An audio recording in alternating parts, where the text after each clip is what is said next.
Hello everyone, welcome. In this video, let's talk about the height approach and some of the variations that comes from this move. This is not a proper move according to what I already mentioned in chapter 4, and it's not a proper move according to, I would say, most if not all professional players and AI programs. So it's only one space apart, but it actually makes a huge difference in terms of its impact on the corner. So if you play the low approach, it's really threatening to come into the corner, taking the corner territory from white. But if you play here, then it's not much of a threat, right? Because if you play the 3-3 point right after, then there's not a great connection between these two stones. Of course, you can still live by playing number 9, but even without number 5, you can live this way. So that is why number 5 is very rarely played. But I think it might still be useful for me to cover for amateurs and especially beginner players, because you might see this move. And the easy way to take a lead as white in this situation is simply to play the one space jump on the 4th line here. And the best thing black can do is simply to extend on the upper side. And the Josekis is over, white has sente. White has a nice control of the corner, and black doesn't really have a whole lot here, right? You have an extension, but there are other ways to make this extension. They're arguably better for territory. Black only has 2 stones on the 4th line, and it's not doing much. Black might also be thinking about this move, but white can just protect the corner, and this actually is even better for white. Now black will have to make an extension on the upper side.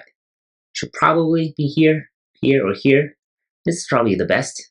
If you play here on the 3rd line, then this is a little too low. White will have lots of moves on the 4th line or 5th line to press black down.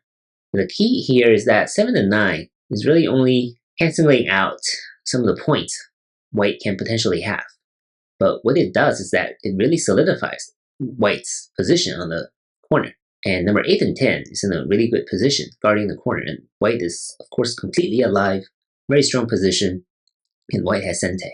So this is even better for white compared to this pattern.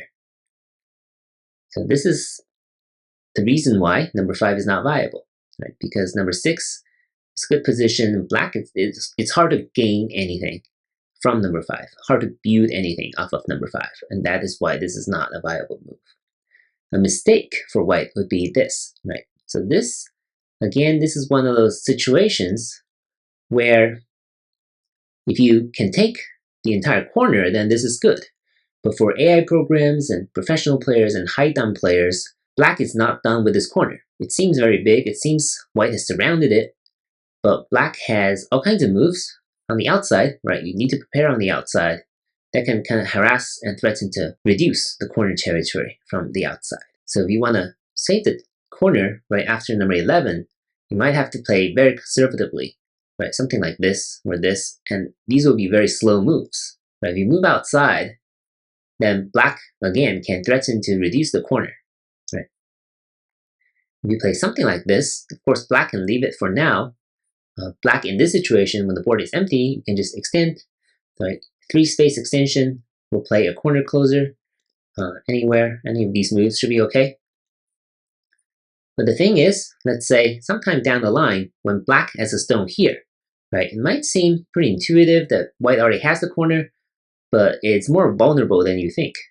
So if black has a stone on the outside and white ignores it, black has this move.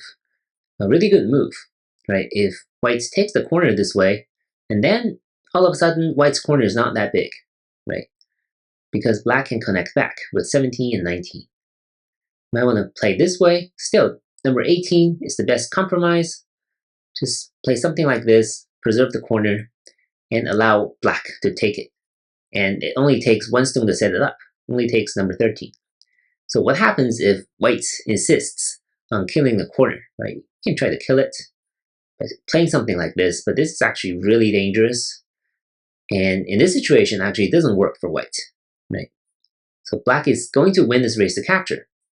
So the best white can do is probably play something here, make a living shape.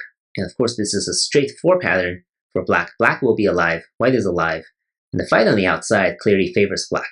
Right? So these 4 white stones will be in a lot of trouble. So this is not viable for white, actually, to try to kill black.